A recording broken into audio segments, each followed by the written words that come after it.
तो नमस्कार, आदाब, सत श्री अकाल दोस्तों। मैं रजनी स्वागत करती हूँ आपका हमारे चैनल राजस्थान ज्ञान में। तो दोस्तों, आप सबको पता है कल हम लोग किले पढ़ रहे थे और किलों में हमने पढ़ लिया था कि 6 श्रेणियों के 6 प्रकार के किले होते हैं। राजस्थान में लगभग 34 किले, 34 नहीं है, बहुत सारे हैं होने को तो, लेकिन हम यहाँ पे इंपॉर्टेंट का अध्ययन करेंगे। इनमें 34 किलों का हम अध्ययन करेंगे और 34 किलों में हम जो बड़े हैं इंपॉर्टेंट हैं उनको थोड़ा वाइड रूप से पढ़ लेंगे, कम इंपॉर्टेंट है उनको कम वाइड रूप से पढ़ लेंगे। तो इनका अध्ययन हमने कल श्रेणियाँ हमने विभक्त कर दी थी कि कौन सा दुर्ग किस श्रेणी में आएगा। इसके बाद में चित्तौड़ के किले का वर्णन हमने पढ़ लिया था कि 3 यहाँ पे साके हुए थे, राजस्थान का गौरव और गढ़ों का सिरमौर ये बोला जाता है, और बाकी सारी विशेषताएं हमने देख ली थी। आज हम पढ़ेंगे कुंभलगढ़ दुर्ग।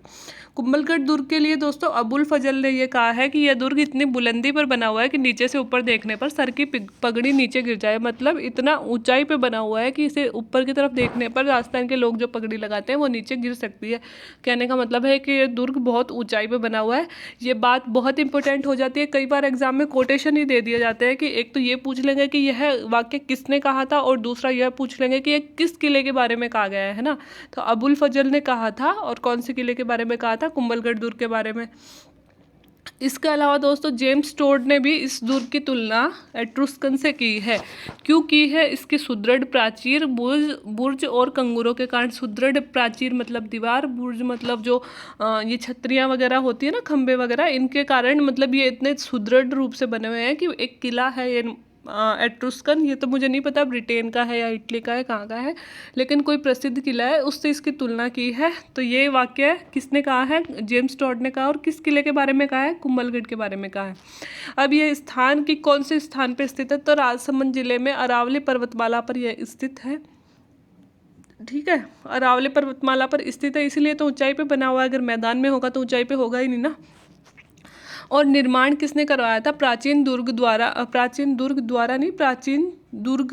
का कुंभा के शिल्पी, सॉरी द्वारा नहीं, के शिल्पी मंडन द्वारा पुनर्निर्माण किया गया था। मतलब कुंभा ने एक पुराने दुर्ग का पुनर्निर्माण करवाया था, और किसके द्वारा करवाया था? अपने शिल्पी मंडन के द्वारा करवाया था। और पुनर्निर्माण ऐसे बहुत जल्दी नहीं हुआ था, 10 साल पूरे लगे थे, 1448 से लेकर 58 तक।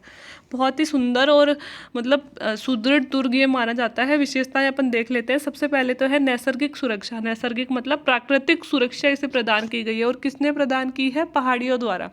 मतलब पहाड़ियों द्वारा यह प्राकृतिक रूप से सुरक्षित है और दुश्मन हेतु यह सुरक्षित किला माना जाता है। ठीक है, इसमें लघु दुर्ग विद्यमान है जिसे कटारगढ़ बोलते हैं। तो ये क्वेश्चन आ जाए, कटारगढ़ कहाँ विद्यमान है? तो वह कुंभलगढ़ दुर्ग में ही विद्यमान है। इसके अलावा झाली रानी का मालिया भी स्थित है।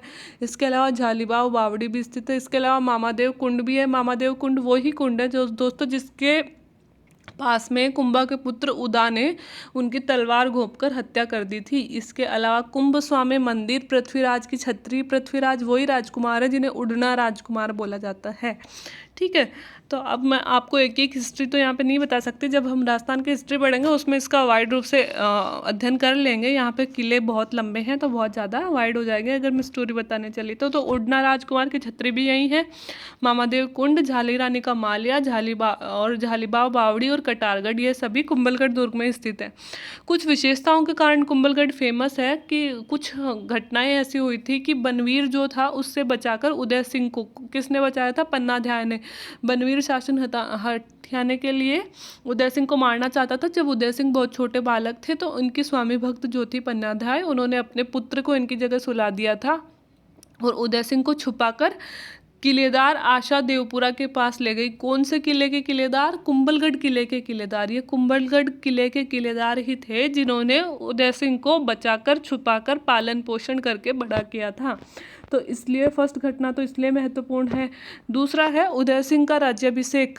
पहले मतलब बड़ा छुपा के रख लिया, फिर जैसे थोड़े बड़े हुए यहाँ पे ही राज्याभिषेक किया गया और फिर 1537 में यहीं से ही उन्होंने बनवीर पे आक्रमण करके अपना किला चित्तौड़गढ़ दुर्ग वापस प्राप्त किया था। इसके अलावा वीर शिरोमणि महाराणा प्रताप का जन्म भी दोस्तों कुंभलगढ़ किले में ही हुआ है और प्रताप ने भी मेवाड़ का शासन इसी किले से प्रारंभ किया था। तो ये कुछ महत्वपूर्ण विशेषताएं हैं कुंभलगढ़ किले की। एक तो जेम्स टोड ने किस किले की तुलना एट्रुस्कन से की है? तो वो कुंभलगढ़ ही है। और सिर की पगड़ी वाली बात में कुंभलगढ़ के लिए ही कही गई है। महाराणा प्रताप का जन्म भी यहीं हुआ था और ये सारी घटनाएं इंपॉर्टेंट हैं। ठीक है, अब पढ़ते हैं रणथंभौर दुर्ग। रणथंभौर दुर्ग को गिरी दुर्ग और वन दुर्ग दोनों बोलते हैं। स्थान कहाँ पे स्थित है? सवाई माधोपुर में स्थित है और यह भी अरावली पर्वत पहाड़ियों से चारों तरफ से घिरा हुआ है।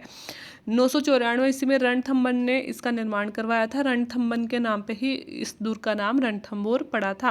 निर्माण इतना ज़्यादा इंपॉर्टेंट नहीं है, मत पढ़िए, मत याद रखिएगा, लेकिन ये लाइन इंपॉर्टेंट है जो अबुल फजल ने इसके बारे में कही है कि अन्य सब दुर्ग नंगे हैं और यह दुर्ग बख्तरबंद है। बख्तरबंद मतलब घिरा हुआ है, चारों तरफ से घिरा हुआ है, ठीक है, और बाकी सब दुर्ग नंगे हैं इस दुर्ग के सामने। क्यों बख्तरबंद है? क्योंकि इसकी स्थिति कुछ ऐसी है कि दूर से देखने पर तो दिखाई नहीं देता, जबकि इसके ऊपर से शत्रु सेना आसानी से देखी जा सकती है। यह दुर्ग अगर नीचे से या दूर से हम देखें तो पता नहीं चलता पहाड़ियाँ हैं या कोई किला है, लेकिन इसके ऊपर से शत्रु सेना आसानी से देखी जा सकती है। तो ये सुरक्षित हो गया ना ये दुर्ग, है ना। इसके अलावा महत्वपूर्ण विशेषताओं में देखें तो त्रिनेत्र गणेश जी का मंदिर, पीर सदरुद्दीन की दरगाह है, सुपारी महल, जोरा भोरा महल, जोगी महल, हमीर महल, जौहर महल और रानीहाट तालाब। दोस्तों इतनी विशेषताएं याद नहीं रखनी है क्योंकि इतनी तो याद भी नहीं होंगी, लेकिन कुछ कुछ याद रख लेना। जैसे त्रिनेत्र गणेश जी का मंदिर फेमस है और पीर सदरुद्दीन की दरगाह फेमस है।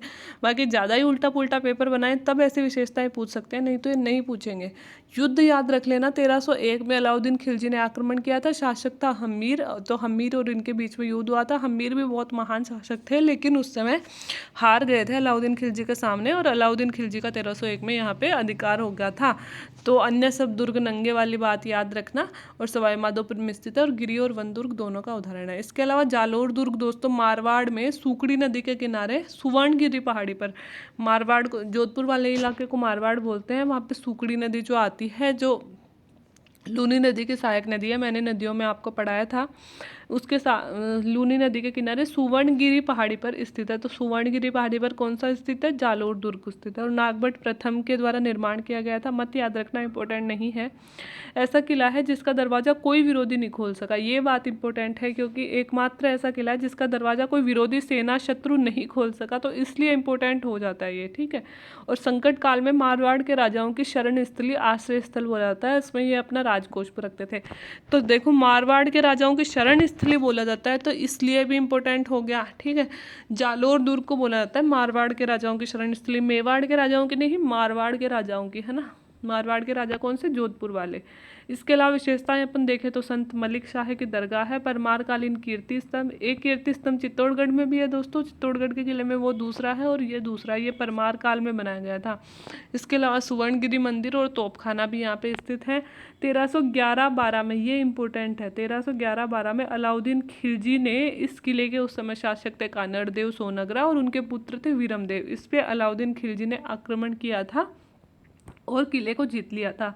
युद्ध का वर्णन मिलता है अपन को पद्मनाभ द्वारा रचित ग्रंथ कानड़देव प्रबंध और वीरमदेव सोनगरारी बात, दोनों बुक्स बहुत इंपॉर्टेंट है, राइटर भी इंपॉर्टेंट है और बुक्स में इस युद्ध का वर्णन मिलता है ना, इसलिए बुक इंपॉर्टेंट हो जाती है। तो कानड़देव प्रबंध और वीरमदेव सोनगरारी बात किसने लिखी थी? पद्मनाभ ने लिखी थी, है ना। और युद्ध कब हुआ था? 1311-12 में। शासक कौन था? आक्रमणकर्ता कौन था? अलाउद्दीन खिलजी था। तो इस वजह से यह किला इंपॉर्टेंट हो जाता है। तो जालोर के किले में कौन सी बात इंपॉर्टेंट हो गई? एक तो मारवाड़ के राजाओं की शरण स्थली, एक ऐसा किला जिसका दरवाजा कोई शत्रु सेना नहीं खोल सकी थी, है ना, और एक ये दोनों बुक्स, इनके राइटर और ये युद्ध, ठीक है, ये चीज़ें यहाँ पे इंपॉर्टेंट हो जाती हैं।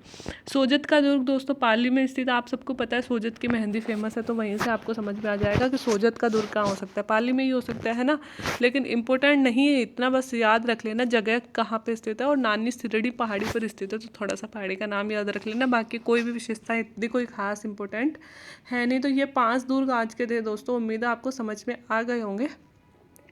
मैं अपनी तरफ से जितना वाइड पढ़ा सकती हूँ उतना पढ़ा रही हूँ, फिर भी अगर कुछ फैक्ट्स बच जाते हैं, क्योंकि हिस्ट्री अपन कितनी भी पढ़ लें कम ही पढ़ती है ना। अगर पेपर बनाने पे आए बनाने वाला तो फिर वो कैसा भी उल्टा पुल्टा बना सकता है। तो मुझे जितने इंपॉर्टेंट लग रहे हैं और जितने मैंने पहले के पेपर्स का मतलब डिटेल एनालिसिस किया है उसके हिसाब से इनसे बाहर पेपर नहीं आएगा। फिर भी अगर आपको कमियाँ लगती हैं तो पेपर सॉल्व करते रहिएगा, पुराने पेपर और मॉडल पेपर। सफलता की कुंजी आपको मैं मानती हूँ उस चीज़ को कि पुराने पुराने पेपर और मॉडल पेपर सॉल्व कीजिएगा। हर दिन का एक पेपर सॉल्व कर लीजिएगा, आपको अंदाज़ा पड़ जाएगा कैसे क्वेश्चन आ रहे हैं और प्रैक्टिस भी हो जाएगी, एग्ज़ाम में घबराहट भी नहीं होगी। तो वो चीज़ें ध्यान में रखिएगा।